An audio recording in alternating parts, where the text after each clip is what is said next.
La mort plane dans ces vignes. Nous nous trouvons ici sur le piémont des Vosges, au cœur du vignoble alsacien, entre Dambach et Scherwiller. C'est dans ce décor bucolique qu'eut lieu une rencontre terrifiante. Fritz était un vigneron pauvre de la région. Pour nourrir sa famille, il lui fallait travailler dur et longtemps. Dès le lever du jour, il s'était rendu ici, dans sa parcelle, pour travailler.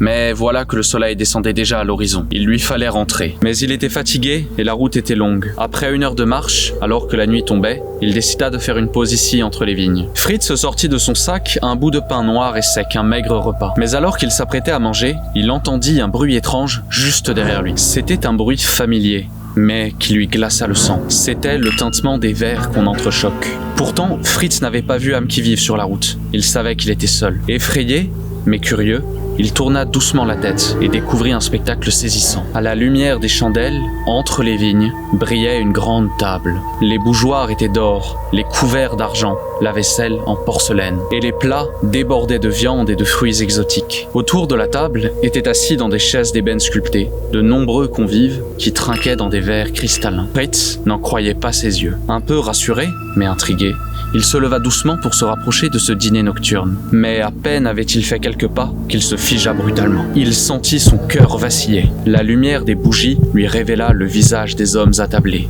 Ils étaient décharnés. Des lambeaux de chair pendaient sur les os de leur crâne et leurs orbites étaient vides. Lentement, l'un de ces cadavres vivants se tourna et parla d'une voix rauque et désincarnée. « Veux-tu te joindre à nous ? Partager nos richesses, camarades ?» Fritz ne pouvait pas bouger, mais il parvint tout de même à répondre dans un souffle. « Non, dommage, nous t'aurions rendu riche, » répondit le cadavre. Soudain, Fritz sentit le sang revenir dans ses jambes et se mit à courir à toute vitesse. Alors qu'il s'enfuyait, il entendit la voix hurler derrière lui. « Libère-nous, le feu de l'or nous consume !» Mais Fritz ne se retourna jamais et les morts continuèrent leur festin funèbre.